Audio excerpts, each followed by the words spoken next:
Kita semua pasti sering mendengar yang namanya love language. Jika belum, coba tonton video saya sebelumnya. Love language dapat membuat kita lebih memahami dan meningkatkan komunikasi dengan orang-orang terdekat kita. Tapi, tahu nggak, selain love language, ternyata yang tidak kalah penting adalah memahami yang namanya stress language. Apa itu stress language dan kenapa kita perlu memahaminya? Welcome to Creator's Mind.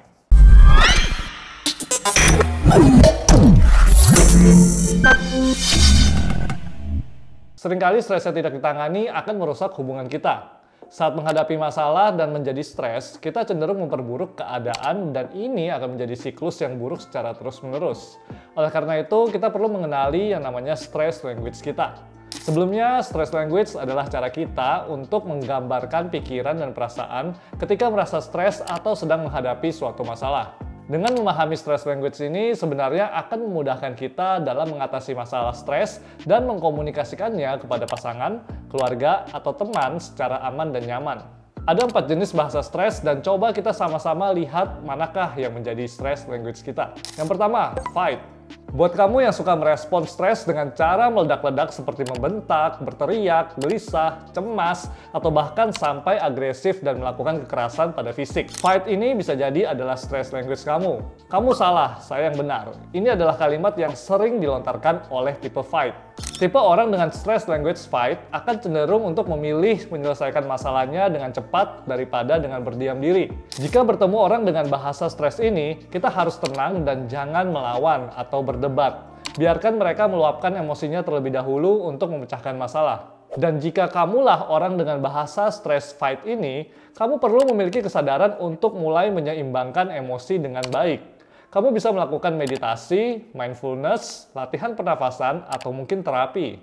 Olahraga dengan level intens juga dapat membantu dan tidak apa untuk menangis agar emosi bisa dikeluarkan. Stress language yang kedua adalah flight. Orang dengan bahasa stress flight akan merespon stres dengan menghindari konflik atau mengubah topik pembicaraan. Mari kita bicarakan hal yang lain. Tipe flight akan sering mengeluarkan kalimat ini. Orang seperti ini sulit untuk mengekspresikan perasaan dengan kalimat, sehingga mereka akan mengabaikan emosi yang ada dalam dirinya dan suka untuk mengalihkan perhatian. Secara fisik, respon mereka akan merasa cemas, panik, nafas yang pendek, dan sering menggoyangkan kaki. Untuk menghadapi ini, kamu perlu menerima perasaan kamu, menerima kenyataan, dan kemudian temukan solusi yang sehat untuk masalah yang ada. Beranikan diri untuk menghadapi perasaan negatif dan tidak perlu untuk playing victim dan tidak apa jika memang harus menangis. Tanamkan mindset bahwa kamu tidak harus menghadapinya sendiri dan kamu perlu orang lain untuk membantu kamu. Yang ketiga adalah freeze. Jika kamu mudah putus asa atau bingung dalam menyelesaikan masalah, maka stress language kamu adalah freeze. Orang seperti ini akan kesulitan untuk mencari kata-kata. Nah, mereka biasanya akan suka bergumam dan membeku, bingung bagaimana untuk merespon. Orang-orang seperti itu cenderung memisahkan diri dari dunia luar untuk melindungi diri mereka dari rasa sakit hati.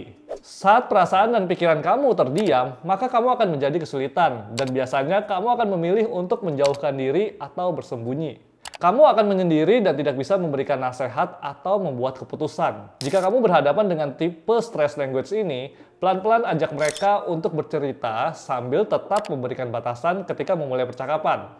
Pancing mereka dengan pertanyaan yang terbuka, bukan pertanyaan yang hanya bisa dijawab dengan ya atau tidak. Dan jika kamu adalah orang dengan bahasa stress freeze, cobalah untuk tenang.